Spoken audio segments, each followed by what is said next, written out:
yang paling tinggi rate-nya itu justru yang nempel di beritanya. Oh. Jadi semakin kecil itu justru semakin Gitu ya?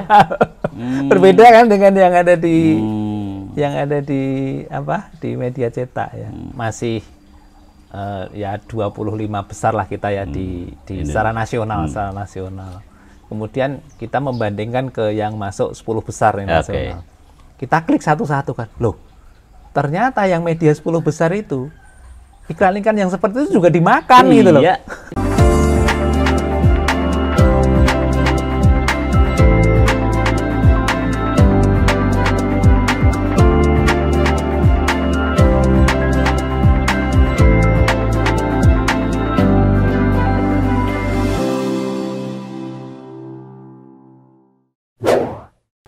Sobat, jumpa lagi dengan saya Nur Hidayat Sardini dalam Gazebo NAS. Kali ini saya kedatangan kawan lama, orang hebat di media.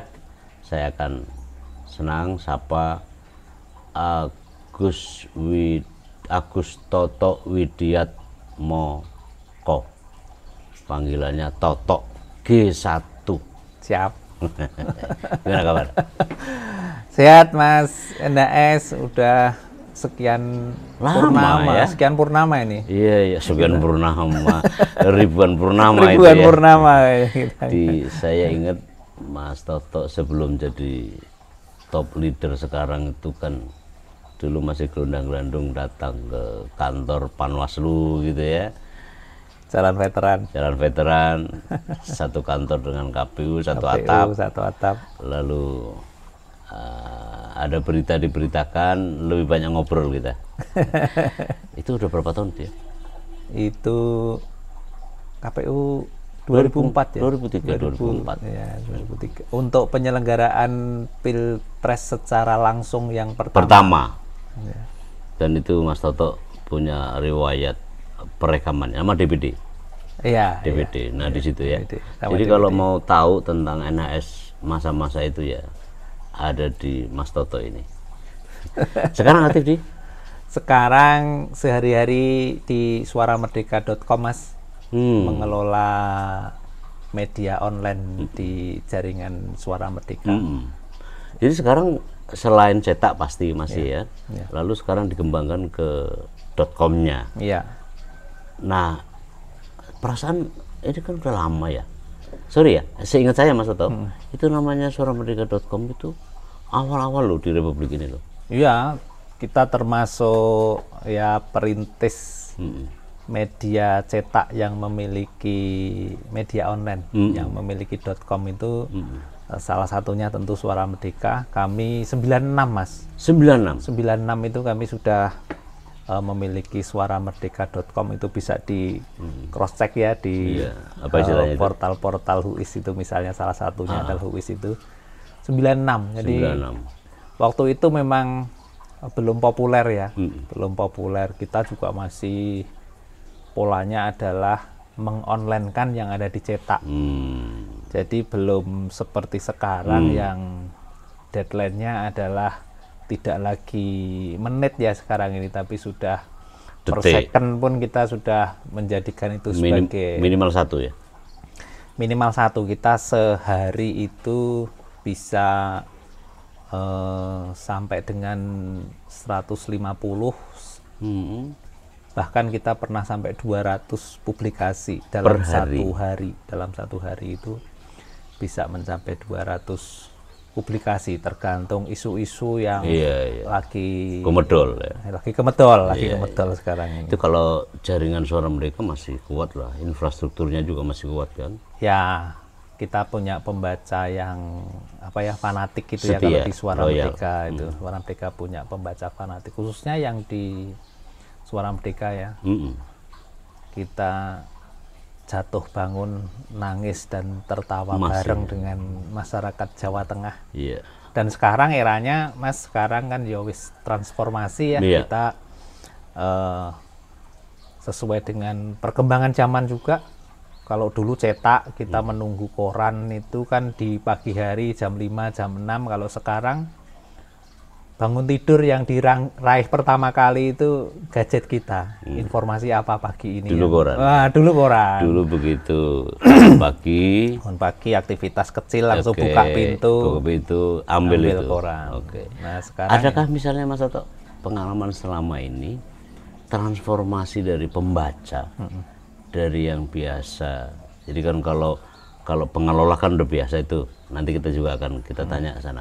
Tapi adakah perbedaan atau bagaimana adakah cara atau kesulitan transformasi dari pembaca cetak gitu ya ke online? Ya. Ada juga gitu kesulitan. Saya sendiri malah mengalami ini, Mas, mengalami culture shock ya. Oh ya? Shock budaya antara karena saya lama dicetak, terus kemudian masuk ke online ternyata karakter pembaca cetak dan online itu berbeda banget. Kalau kami dulu kan mengejar yang namanya komprehensif gitu ya, komprehensivitas dalam sebuah liputan. Itu kan dikejar menjadi yang utama, khususnya yang ada di Suara Merdeka Cetak itu kan benar-benar besok yang tersaji itu harus benar-benar berita fix, yang ya? Fix, sudah terkurasi melewati banyak layer, banyak meja ya. Banyak meja, dari reporter kemudian ke kepala biro, ke redaktur, ke korlip, redpel sampai di pemimpin redaksi. Tapi sekarang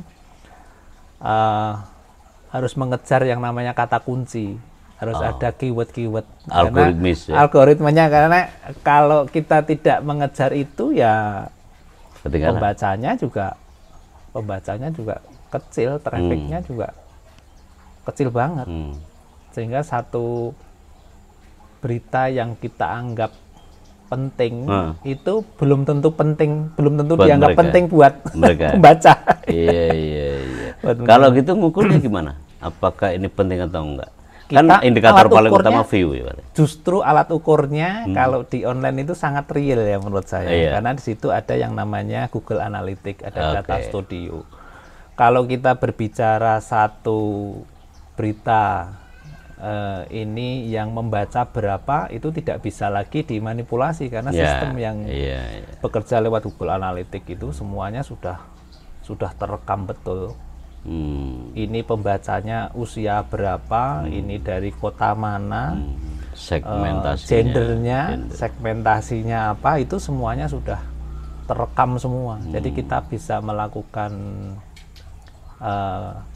riset kecil-kecilan. Sekarang yang lagi tren isu tentang politik sekarang ya, politik sudah mulai hangat kan, hangat lagi setelah 2024 kan, menjelang 2004. Nah itu sudah ada pemanasannya. Nah ini sekarang yang ya setiap hari riset kecil-kecilan untuk publikasi yang lagi. Oke Mas, aku kembali ke soal tadi. Kan Suara Merdeka tirasnya paling besar ya di Jawa Tengah. Kan terpaksa lah ya. Zaman menuntut demikian. Adakah misalnya itu tadi transformasi dari kebiasaan sebagai pembaca dari cetak gitu ya, yang Suara Merdeka punya, kemudian beralih ke online lah, saya sebut begitu. Apakah mereka juga ada serta merta kemudian pindah ke online semua?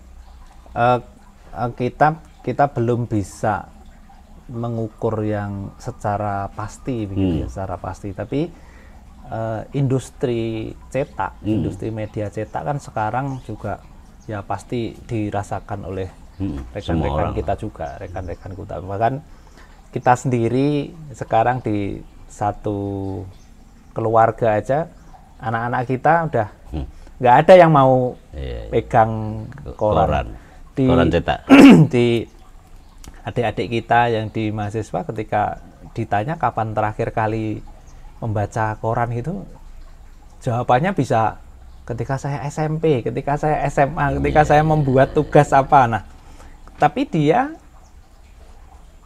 memahami isu yang sekarang lagi viral itu sekarang apa gitu. Nah, itu adik-adik mahasiswa itu sangat paham, dan mereka juga mengikuti tren, dan trennya dia mengikuti dari mana? Itu membaca masih gampang ya, nggak terlalu kesulitan ya pindah ke online. Nah, itu yang sebenarnya dalam beberapa forum kita juga melihat itu, bahwa ketika ada tulisan-tulisan yang dimuat dicetak, kemudian narasumber kami itu linknya mana?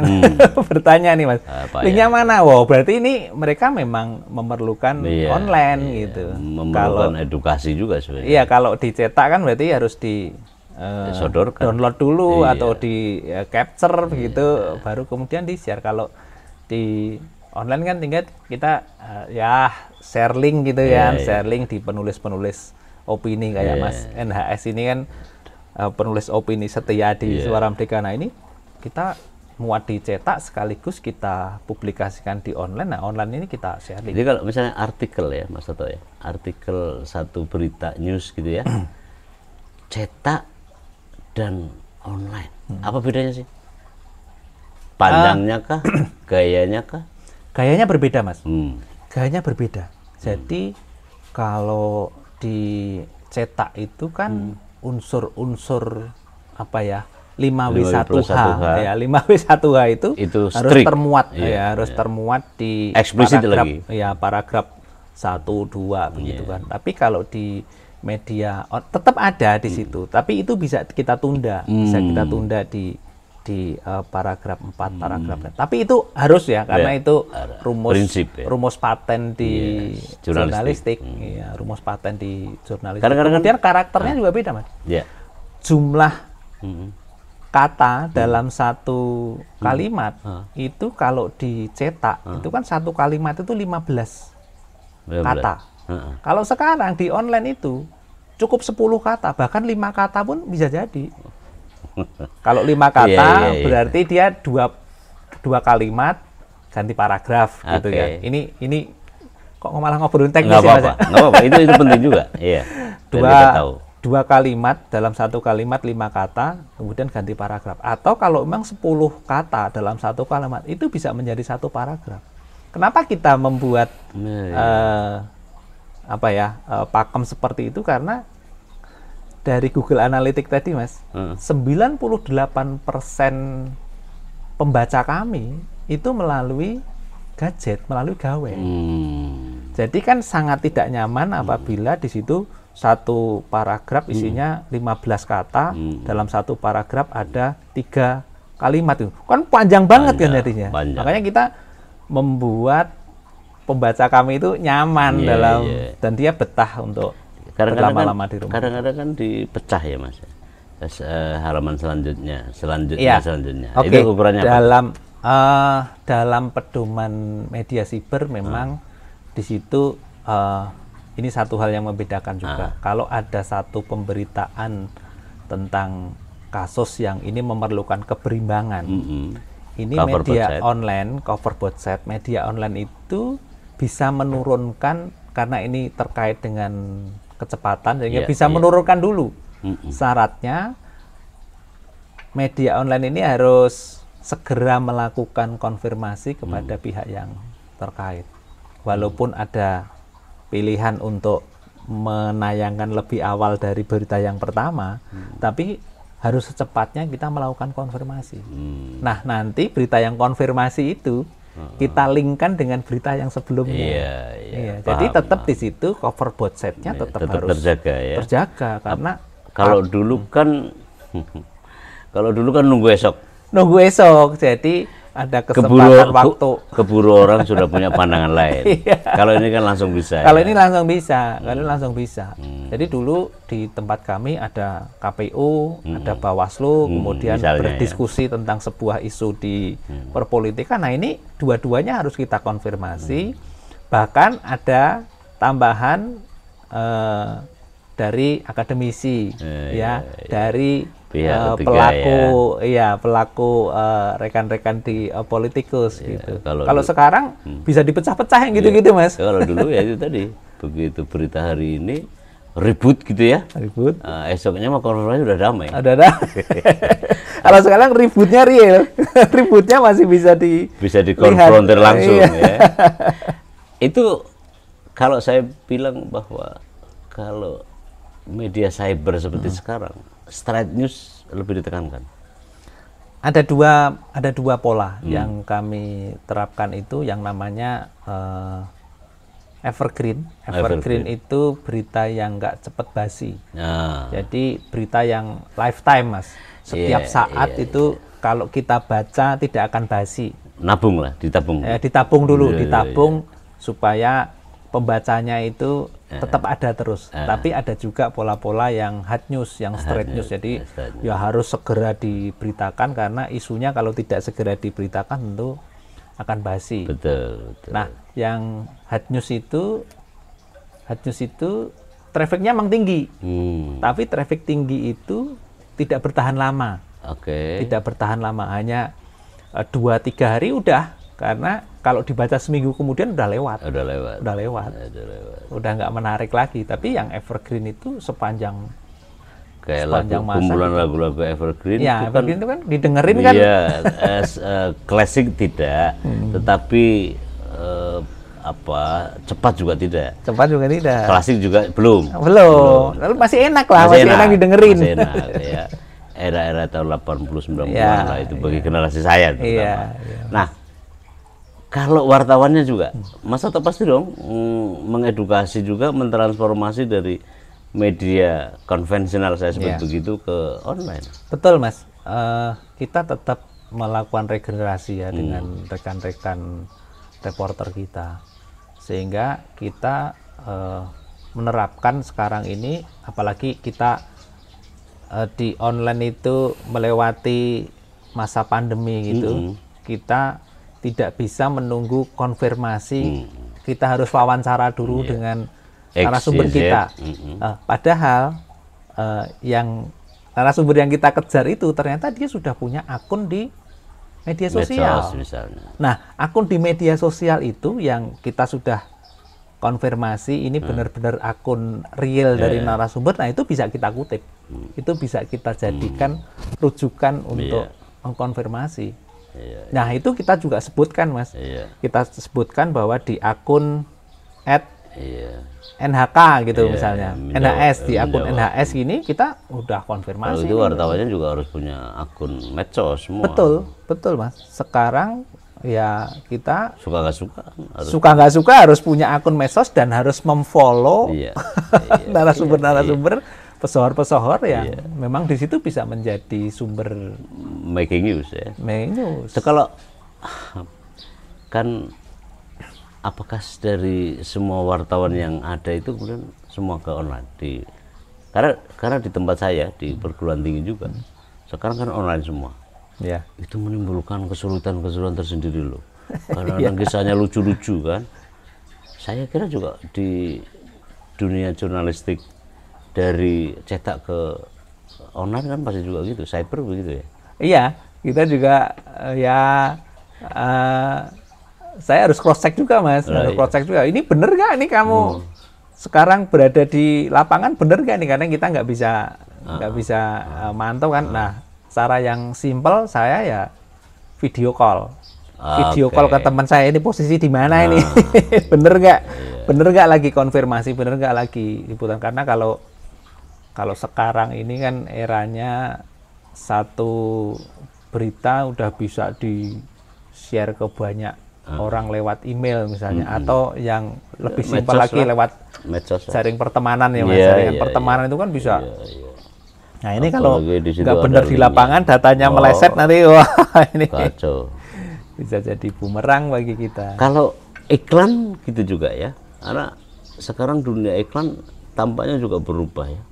Iklan itu juga ya, kalau dulu iklannya kan iklan display ya, kalau dicetak itu kan iklan display begitu, sehingga harus placement dulu, harus order dulu, maksimal jam sekian harus dibatasi waktu, baru besoknya kita tayangkan. Nah, kalau di sini juga ada iklan display begitu juga ada, cuman bedanya tidak ada batasan waktu. Mau order dini hari pun kita oke. Operatornya tetap jalan. Yang mendisplaykan mereka ya? Yang mendisplay juga mereka, iya, yang mendisplaykan. Kemudian ada juga Google AdSense, Mas. Jadi Google AdSense. Google Ya. AdSense. Nah, Google AdSense ini kan yang kita Akun ya. kita tidak bisa ini ya, tidak bisa minta Iya. bahwa iklan ini harus ditempatkan di sini, tapi ini memang menjadi secara otomatis kalau kita buka di web-web gitu kan selalu muncul iklan-iklan yang kadang sampai pop up ya, pop up pop up. nutupin berita, kita harus klik tanda silang atau di bagian atas, di bagian tengah, Itu- kanan kiri iya, tahu, gitu-gitu. Nah, kita kan semuanya disajikan oleh Google AdSense yang itu juga ada biru-birunya sebenarnya. Hampir sama dengan cetak, Iya, ada iya. biru-biru Dan- iklannya juga. Dan rupiahnya beda-beda. Rupiahnya beda-beda, Mas. Rupiahnya beda-beda. Bicara rupiah tentu Ini kalau ngeblok Cetak langsung itu paling tinggi ya. Kan ada Beda, tuh. Mas. Oke, misalnya gini. Ini beda, gini. Mas, beda-beda. Misal gini ya. Iya. Aku buka satu berita, langsung ketutup tuh. Ya kan? Ya. Baru ada tawaran setelah sekian detik skip, silakan Iya, skip. skip, Itu. iya. Nah, itu mahal nggak? Itu ya Lebih- cukup mahal, mahal. cukup mahal. Tetapi Mas, Yang paling mahal? yang paling gini, kalau kita dicetak Nah, itu yang paling mahal kan di halaman 1. Iya. Karena dia covernya. apalagi full cover ya. Apalagi full color. Full color, Full color. full cover, iya. Di halaman 1 full color lagi, Iya, itu kan iya. paling mahal. Tapi kalau di online ini berbeda. Hmm. Ada di home, Mm-mm. beranda, Oke. kemudian ada di kanal-kanal, Oke. kemudian ada di link beritanya secara langsung. Oke. Nah, yang paling tinggi rate-nya itu justru yang nempel di beritanya. Oh. Jadi semakin kecil itu justru semakin Gitu ya? mahal. Berbeda kan dengan yang ada di Hmm. di media cetak ya. Itu yang kami ya, Iya, kita nggak ini ya, nggak bisa. Iya kan sama ya, bahwa ya itu kan tergantung pada banyak hal ya. Iya. Tetapi saya kira kan suka bikin jengkel juga. Kita lagi asik banget tuh, geser sana geser sini. banyak mas NAS. Jadi kita itu mendapat Komplain juga. masukan komplain dari pembaca ini. Tapi bukan hanya Suara Merdeka, saya lihat. Pembaca ini yang pertama komplain itu mas. Nah, Ini saya pengen baca kok isinya iklan semua. Yang kedua, ini iklannya kok iklan-iklan yang serono, iklan-iklan yang menjijikkan gitu-gitu. Kita sebenarnya juga nggak menghendaki, tapi itu ditaruh oleh AdSense tadi.